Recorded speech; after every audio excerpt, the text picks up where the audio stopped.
Hello and welcome. I'm Jessica with Beyond Texture, and today we're going to go into some updos for you. This is just going to buy you some time on your wash days, maybe add you some fun creative styles for summer, or just get a little experimental with your curls. So let's dive in. So on her, I'm going to actually create kind of a fun updo mohawk style. So I'm going to actually leave out for now this front section. I've just taken away from the parietal to parietal. This is gonna allow me a little bit more creativity with what the top is doing. Well, this is one of my Helix styling spin pins. They're super fun and creative and really easy to work with on texture. Let's dive in.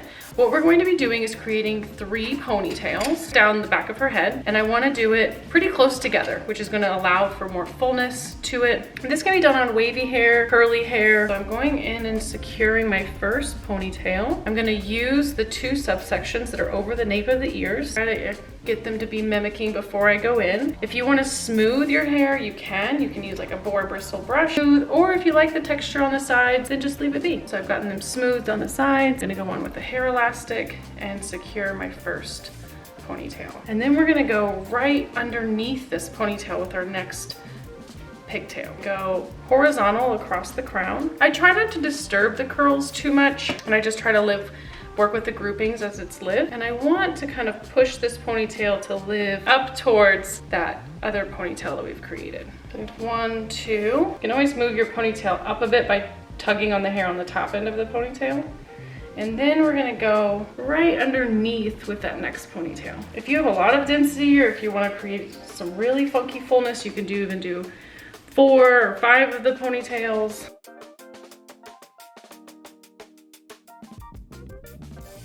Now, with some of my bobby pins, go in and start to tidy up some of it. But the key here is not to tidy it up too much, because if it's too restricted, then it just looks a little too stiff and rigid. And then secure the bobby pin on the inside.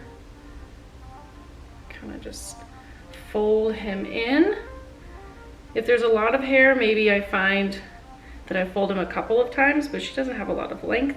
My bobby pin trick: put the bobby pin on your finger, use the flat end of the bobby pin to secure the hair that you're wanting that's on the outside, and then find that rigid part going flush up against the scalp so that you kind of hide it in the same fashion. Just kind of taking these and rolling them under, and then opening up my bobby pin all the way and finding that that rigid part is flush with the scalp. Once you get it in the bobby pin, then you can kind of open it up and fill it out a little bit more, kind of play with it. Cure a section, fold it over with my fingers there, and then find that my bobby pin goes in and secures it. And now if a couple little pieces come out, that's okay. They're curls, they're not supposed to fit in a mold.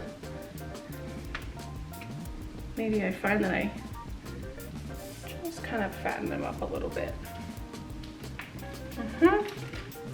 So now we still have this top section to work with, and this is where we can do what we want, right?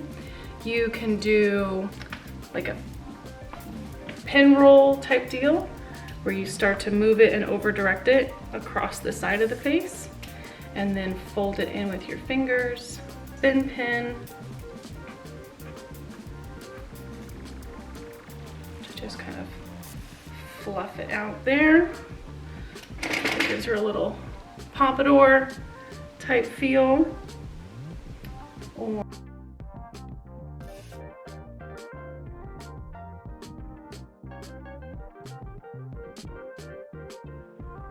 That way it still maintains the fullness. And there she has. So it's nice and full at this top.